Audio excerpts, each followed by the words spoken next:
تاسو له SBS پښتو سره یاست.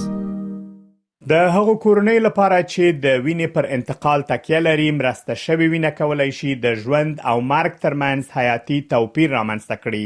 د استرالیا د سره صلیب د وینې راټولولو اداره له ټولو استرالیانو غواړي چې وینه ورکړي او خبرداري ورکوي چې د وینې اړتیا تل شته او د منظمه وینې ورکونکو لشتون پرته نشي پوره کېدای.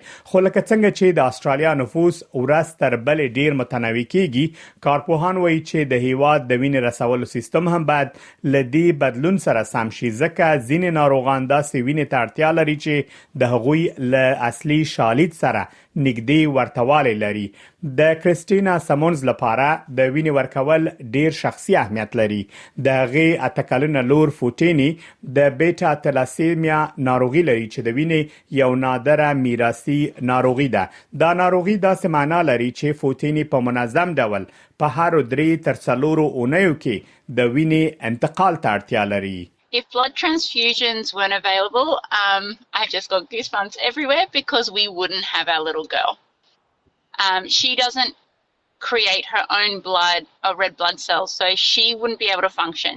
Her organs would shut down, her brain would not be working, her heart would not be pumping, and we wouldn't have the vibrant little girl that we have.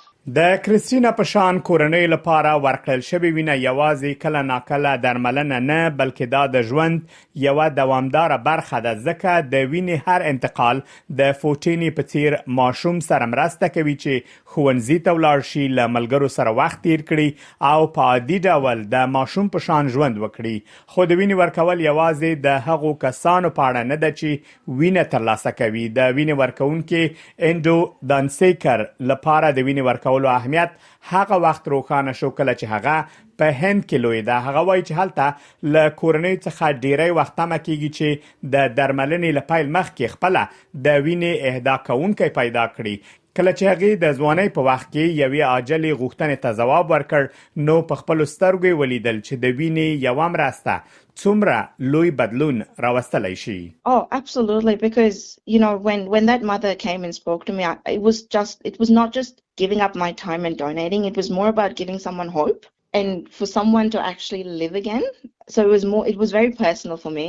اندو چې اوس په اډلیډ ښار کې ژوند کوي، هغه په منظمه ډول وینه ورکوي او نور خلک هم دې کار ته هڅوي. هغه وایي چې کلتوري باورونه او ناسم فهمونه کله ناکله خلک د وینې له ورکولو څخه منع کوي. Growing up, the cultural, I would say, misconception that blood is only meant to stick with your family.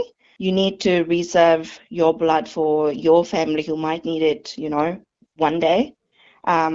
Or that women are not allowed to give blood because of all your fertilities and having a period every month.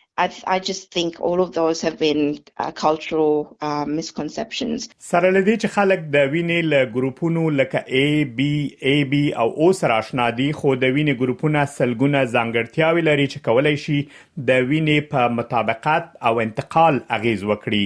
د سره صلیب اداره وایي له همدې عمله پکار ده ترڅو د وینې ورکونکو داسې ټولنه شتون ولري چې د معاصر استرالیا له تنوع سره برابر وي.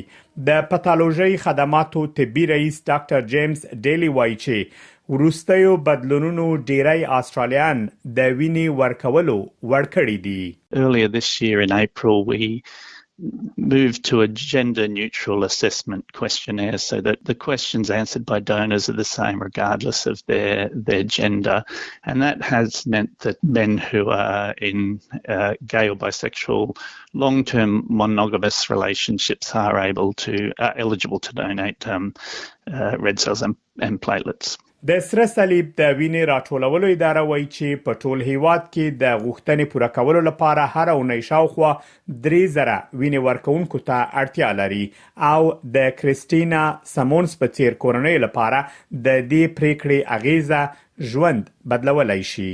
Every needle, every appointment that you make is absolutely priceless to us. It is our hope for our little one. It is another month, another day to create that laughter, those memories, and words just cannot describe what small selfless act that you do is absolutely huge for us. که غواړئ دغه سنوري کیسې هم اورئ نو د خپل پودکاسټ ګوګل پودکاسټ یا هم د خپل خوښي پر پودکاسټ یې واورئ.